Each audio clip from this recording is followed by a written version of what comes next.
Todd Young Online presents Young Tales. Tales for the young and the young at heart. Today's story from American Fairy Tales. Today's story, The Glass Dog. An accomplished wizard once lived on the top floor of a tenement house and passed his time in thoughtful study and studious thought. Bing, bing, bing, bing.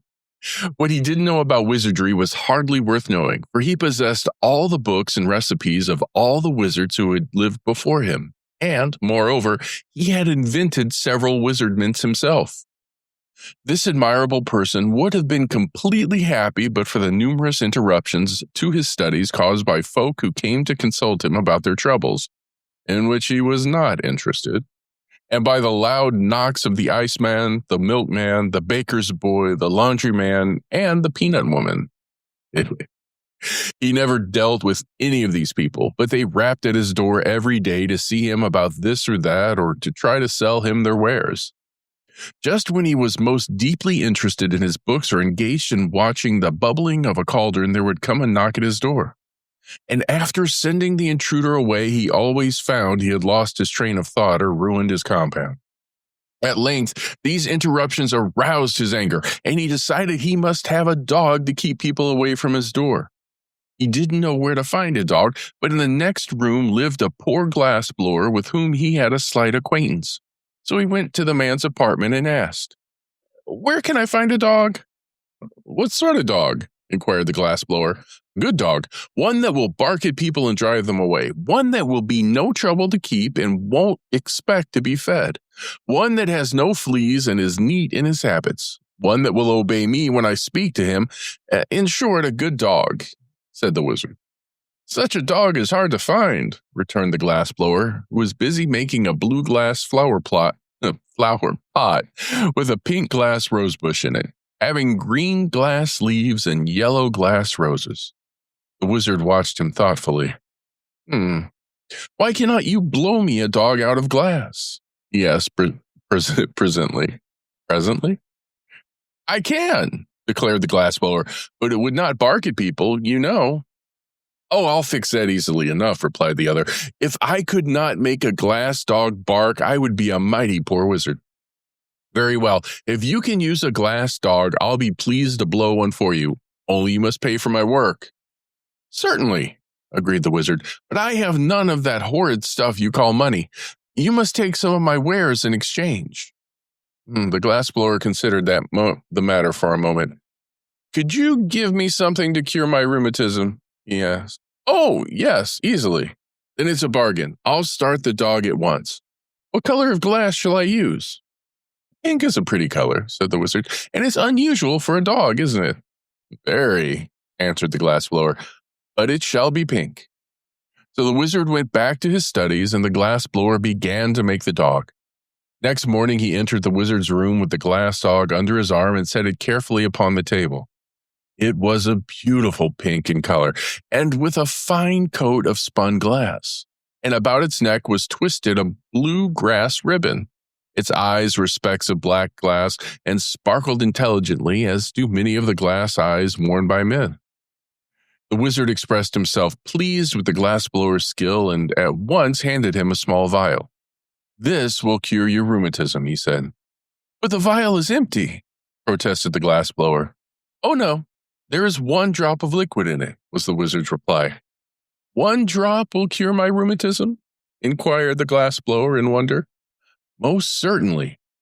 That is a marvelous remedy. The one drop contained in the vial will cure instantly any kind of disease ever known to humanity. Therefore, it is especially good for rheumatism. But guard it well, for it is the only drop of its kind in the world, and I've forgotten the recipe." "Thank you," said the glassblower and went back to his room. Then the wizard cast a wizzy spell and mumbled several very learned words in the wizardese language over the glass dog, whereupon the little animal first wagged its tail from side to side, then winked his left eye knowingly, and at last began barking in a most frightful manner. That is, when you stop to consider the noise came from a pink glass dog. There is something almost astonishing in the magic arts of wizards, unless of course you know how to do the things yourself, when you are not expected to be surprised at them. The wizard was as delighted as a school teacher at the success of his spell, although he was not astonished. Immediately, he placed the dog outside his door where it would bark at anyone who dared knock and so disturb the studies of its master. The glassblower, on returning to his room, decided not to use the one drop of wizard cure-all just then.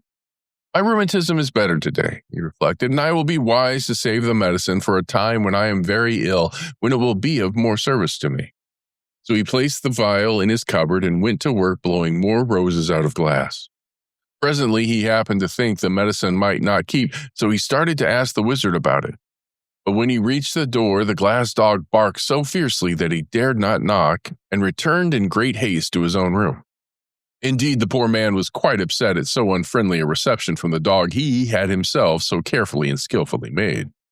The next morning, as he read his newspaper, he noticed an article stating that the beautiful Miss Midas, the richest young lady in town, was very ill, and the doctors had given up hope of her recovery.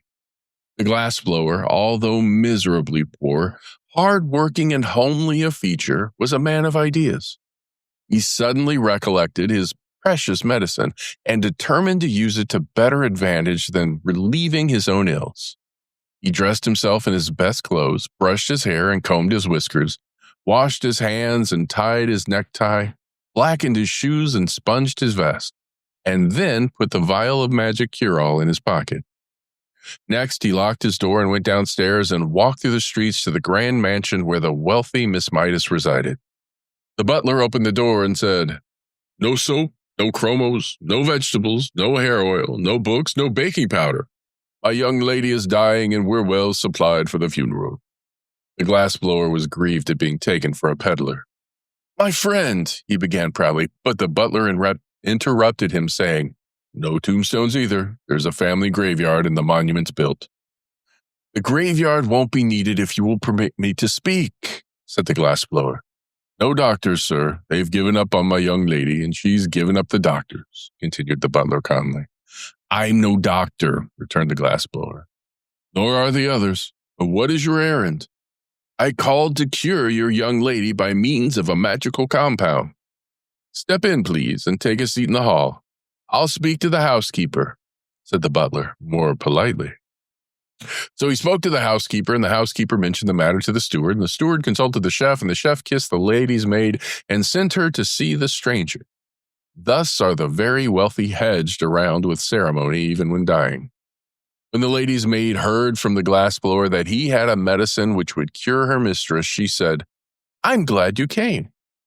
"But," said he, "if I restore your mistress to health, she must marry me." "I'll make inquiries to see if she's willing," answered the maid, and went at once to consult Miss Midas. The young lady did not hesitate an instant. "I'd marry any old thing rather than die," she cried. "Bring him here at once." So the glassblower came, poured the magic drop into a little water, gave it to the patient, and the next minute Miss Midas was as well as she had ever been in her life. "Dear me," she exclaimed, "I've an engagement at the Fritters' reception tonight. Bring my pearl-colored silk, Marie, and I will begin my toilet at once. Ooh. And don't forget to cancel the order for the funeral flowers and your mourning gown." "But, Miss Midas," remonstrated the glassblower, who stood by, "you promised to marry me if I cured you." "I know," said the young lady, "but we must have time to make proper announcements in the society papers and have the wedding cards engraved. Call tomorrow and we'll talk it over." The glassblower had not impressed her favorably as a husband, and she was glad to find an excuse for getting rid of him for a time. And she did not want to miss the Fritters' reception. Yet the man went home filled with joy, for he thought his stratagem had succeeded, and he was about to marry a rich wife who would keep him in luxury forever afterward. The first thing he did on reaching his home was to smash his glass-blowing tools and throw them out the window. Swoosh. And then he sat down to figure out ways of spending his wife's money. The following day, he called upon Miss Midas, who was reading a novel and eating chocolate creams as happily as if she had never been ill in her life. "Where did you get that magic compound that cured me?" she asked. Excuse me. "From a learned wizard," said he, and then, thinking it would interest her, he told how he had made the glass dog for the wizard and how it barked and kept everybody from bothering him. "How delightful," she said. "I've always wanted a glass dog that could bark." "But there is only one in the world," he answered, "and it belongs to the wizard." "Then you must buy it for me," said the lady. "The wizard cares nothing for money," replied the glass blower. "Then you must steal it for me," she retorted. "I can never live happily another day unless I have a glass dog that can bark." The glass blower was much distressed at this, but said he would see what he could do. For a man should always try to please his wife, and Miss Midas had promised to marry him within a week. On his way home, he purchased a heavy sack, and when he passed the wizard's door and the pink glass dog ran out to bark at him, he threw the sack over the dog, tied the opening with a piece of twine, and carried him away to his own room. The next day, he sent the sack by a messenger boy to Miss Midas with the compliments, and later in the afternoon, he called upon her in person, feeling quite sure he would be received with gratitude for stealing the dog she so greatly desired. But when he came to the door and the butler opened it, he was amazed to see the glass dog rush out and begin barking at him furiously. "Call off your dog," he shouted in terror. "I can't, sir," answered the butler. "My young lady has ordered the glass dog to bark whenever you call here. You'd better look out, sir," he added, "for if it bites you, you may have glassophobia." This so frightened the poor glass blower that he went away hurriedly. But he stopped at a drugstore and put his last dime in the telephone box so he could talk to Miss Midas without being bitten by the dog. "Give me Pelf 6742, he called. "Hello, what is it?" said a voice. "I want to speak with Miss Midas," said the glass blower. Presently a sweet voice said, "This is Miss Midas. What is it?" "Why have you treated me so cruelly and set the glass dog on me?" asked the poor fellow. "Well, to tell the truth," said the lady, I don't like your looks. Your cheeks are pale and baggy, your hair is coarse and long, your eyes are small and red, and your hands are big and rough, and you are bow-legged." "But I can't help my looks," pleaded the glass blower, "and you really promised to marry me." "If you were better looking, I'd keep my promise," she returned. "But under the circumstances, you are no fit mate for me, and unless you keep away from my mansion, I shall set my glass dog on you." Then she dropped the phone and would have nothing more to say. The miserable glass blower went home with a heart bursting with disappointment and began tying a rope to the bedpost by which to hang himself. Someone knocked at the door, and upon opening it, he saw the wizard. I've lost my dog," he announced. "Have you indeed?" replied the glass blower, tying a knot in the rope. "Yes, someone has stolen him." "That's too bad," declared the glass blower indifferently. "You must make me another," said the wizard. "But I cannot. I've thrown away all my tools." "Then what shall I do?" asked the wizard. "I do not know, unless you offer a reward for the dog." "But I have no money," said the wizard. "Offer some of your compounds, then," suggested the glass blower, who was making a noose in the rope for his head to go through. "The only thing I can spare," replied the wizard thoughtfully, "is a beauty powder." "What?" cried the glass blower, throwing down the rope. "Have you really such a thing?" "Yes, indeed. Whoever takes the powder will become the most beautiful person in the world." "If you will offer that as a reward," said the glass blower eagerly, I'll try to find the dog for you, for above everything else, I long to be beautiful." "But I warn you, the beauty will only be skin deep," said the wizard. "That's all right," replied the happy glass blower. "When I lose my skin, I shan't care to remain beautiful." "Then tell me where to find my dog, and you shall have the powder," promised the wizard. So the glass blower went out and pretended to search, and by he returned and said, "I've discovered the dog. You will find him in the mansion of Miss Midas." The wizard went at once to see if this were true, and sure enough, the glass dog ran out and began barking at him. Then the wizard spread out his hands and chanted a magic spell and sent the dog fast asleep, when he picked him up and carried him to his own room on the top floor of the tenement house. Afterward, he carried the beauty powder to the glass blower as a reward, and the fellow immediately swallowed it and became the most beautiful man in the world. The next time he called upon Miss Midas, there was no dog to bark at him, and when the young lady saw him, she instantly fell in love with his beauty at once. "If only you were a count or a prince," she sighed, "I'd willingly marry you." "But I am a prince," he answered, "the prince of dog blowers." "Ah," she said, "then if you are willing to accept an allowance of $4 a week, I'll order the wedding cards engraved."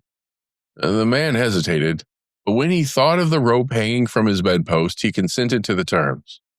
So they were married, and the bride was very jealous of her husband's beauty and led him a dog's life.